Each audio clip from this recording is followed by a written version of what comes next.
Hey there, my name is James Dick. I am a senior at Bluefield College in the Christian Studies program. I'm studying ministerial leadership, and for my senior seminar final project, I have been studying, kind of discerning and just learning all about discipleship. How have we done it in the past? What are some ways we should do it to change in the future? What does it mean to be a disciple? Why do we disciple? Everything about that is what we're going to talk about today. So first, before we get into this, I want to talk about what I believe a disciple is.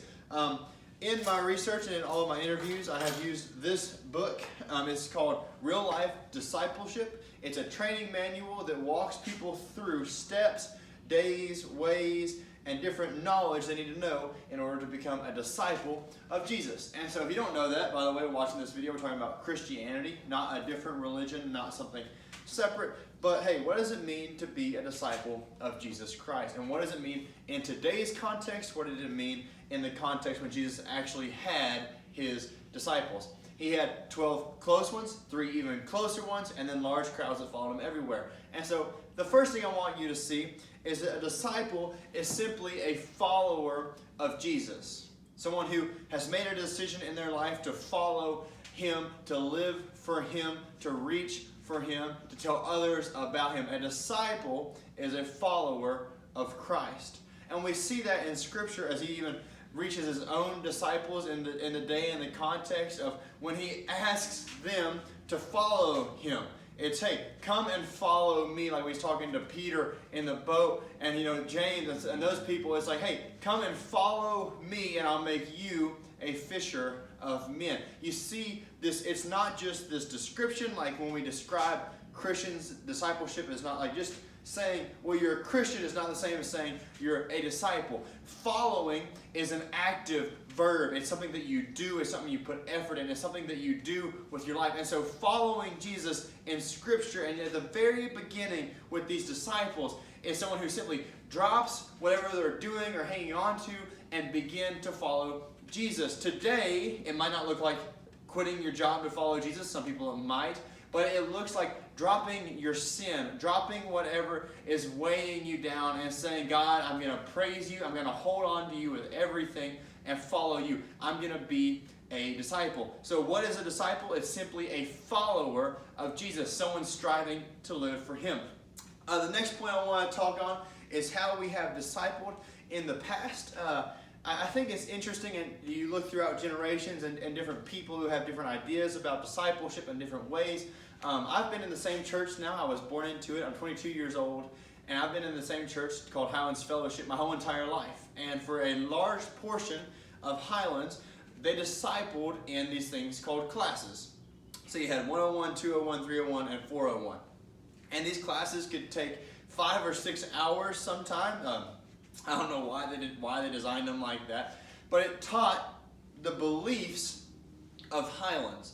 And so all of them dug deep into what does baptism mean? What does it mean to be saved? What does it mean to have faith? Stuff like that. And all that stuff is amazing, but there was a large portion of it missing. For one, they were 5 to 6 hours long. No one wants to sit in a class that's 5 to 6 hours long. 2, there's also a portion of, okay, now that I have this knowledge, now that I know this stuff, how do I take this and apply it to my life and change other people through it? And so we're going to talk about that today. I have a unique perspective from a youth ministry. If you don't know me, I am a youth pastor currently. I've been a youth pastor now for 3 years. And so it's been a cool experience because I get to see those who don't, like a lot of adults kind of have knowledge of faith and discipleship and stuff like that. And it's almost harder to teach them discipleship because a lot of them can be kind of stuck in their ways. With youth, it's neat because I get the first chance of saying, hey, this is what it means to be a disciple. This is what it means to follow Christ. This is how you do it.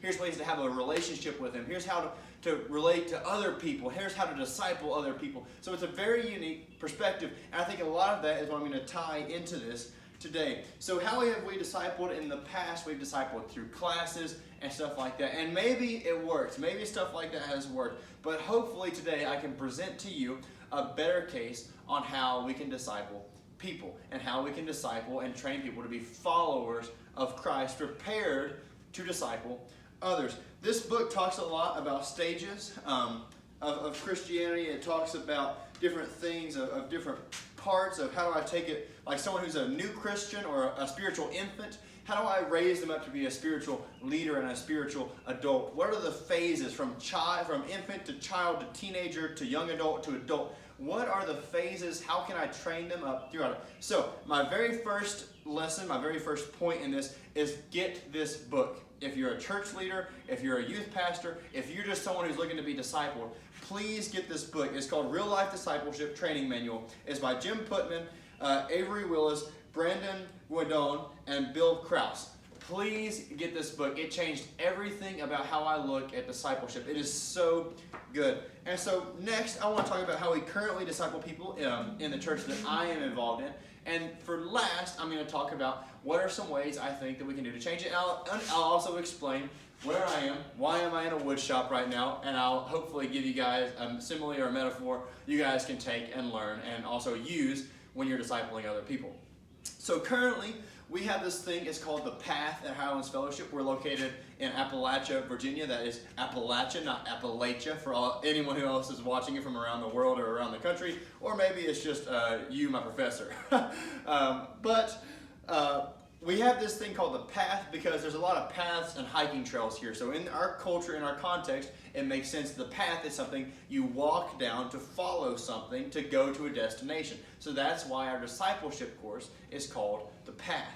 And so the path has three major parts. There's up, there's in, and there's out. So the first thing is going up to God.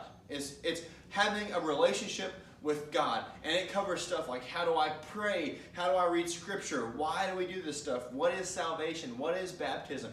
And this takes place in a group. And it's probably about an hour to an hour and a half. But it takes place in a group where there's a group leader that walks people through what does it mean to go up to God. What does it mean to have a relationship with Him? What does it mean to have that core, that everything in your life should flow through? What does it mean to have that? What does it mean to go up to God with your life? The second thing is in. So in the in week, these are all weeks. So in the in week, the week discussion, it talks about, okay, now that we can go up to God by ourselves, now we need to have a group around us so that we can come in together and worship and speak and talk and keep each other accountable for. And all of this is covered in this book, but also in these classes I'm talking about in this discussion of what does it mean to have a small group of people around you that you're desperately searching for Christ with. And also there's an important thing to this of just doing life together. Having people who are struggling along with you, having people keeping you accountable, having people that got your back. It's that sense. It's not just a small group that does a Bible study, but it's people who do life together. And the final step, the final discussion that they have in this path is out. And in out, so you have up, in, and we use a triangle. Because when you're in the faith, you should be doing these repetitively. So it should be a constant. It should not be something that you stop doing it, but it should be something that's almost like circular, that you do it over and over again. The last one is out. And out means how can we serve our community? How do you serve those around you? How do you treat the community like Jesus treated people? How do you love people like Jesus loved the church? How do we serve other people in our community, in our context, the best way we can to show them the love of Christ? And you do that, you can do that by going up, then in with your group, and then out to the community. And so that's the cycle that we teach us. Go up to God, in with your group, and out in the community to serve people. And then you continue that. And so that's kind of the discipleship plan that we teach. And I know that that is a brief summary of it. I'm aware that I didn't use any scripture right there, so please don't go crazy on me in the context. I'm trying to get through this to show you what I would change and why I would change it. So now that I get to this, I want to explain why I am here in this place. This, if you don't know what this is a wood shop. This is actually a place that I kind of have like a hobby. I enjoy making stuff. All of it is built from trees that were in the backyard. But there's this really cool thing I think about woodworking that not many people get to see, and it's the process of taking something that just looks like a block of wood. So let me take something like this. How do I get this to make something beautiful? How does this, or even it actually looked worse, originally it was a tree, but I mean, how do I take this and make it something that's useful, that has a purpose, that's good? How do I take this and make something useful? And so in woodworking, there's a common thing, a common theme, I guess people know. It is to go fast, okay? But the saying is slow is smooth and smooth is fast. I didn't want to mess that up. It's slow is smooth and smooth is fast. Anybody in woodworking knows this, that you do not hurry things up. You don't hurry pieces that you're going to try to make beautiful up. If you try to hurry things, you're going to lose fingers. I like all my fingers. I'm getting married soon, especially this one, okay? We need fingers. The same way in discipleship is that it takes time. I don't think it's something that we just can fit into 3 or 4 classes. I don't think it's something that you fit into one sermon. But discipleship is following Christ. It's waking up every morning and deciding to strive for Him, to be more like Him, to have a relationship with Him, to bring others to Him. That's the discipleship. And it takes knowledge and time to put into that to make something that is useful and beautiful in the outcome. Another thing I want y'all to see is that it takes a teacher to teach someone else to be a teacher. Okay, before I got involved with all this stuff, I had no idea what it took to make something that looked ugly to turn it into something beautiful. I had no clue. But luckily, I have a really close friend, an older guy that walks me through woodworking. He takes me through the process. He lets me mess up. Luckily, not in the case where I've lost any of my fingers, but he lets me mess up. He lets me make mistakes. And he stands by and watches me as I work. And he's taught me how to use all the machines. Stuff from a planer that takes away gradual cuts of wood to a table saw that makes harsh, strict, straight cuts. And so he's shown me the way of how to be great and how to be good and consistent at woodworking. And it wasn't done in one day. It wasn't done in an hour. It wasn't done in a class. It wasn't done in a video. What it was done is days after days after days after days of spending time in here and learning how to use the stuff that I've been given and been blessed with so that I can turn it into something that's going to bless somebody else. In the same way, discipleship takes that time. When I was in church, when I was a youth, middle school and high school, I heard, probably hundreds of sermons throughout those times. I was a pretty consistent churchgoer, but I heard hundreds of sermons. But the thing that made the most lasting impact on me was having a group of friends that went through small groups together, that went through life together. We went to church camp together. That group of friends, I'm still close with them. I still have those relationships with them. I still desire those relationships. And those leaders that took me through that group and through the church camps and through everything made me who I am. I wish I could say it was a sermon. I wish I could say it was just week after week after week of going to church, but it wasn't. It was having these people specifically spend time with me and teach me what does it mean to be a follower of Jesus.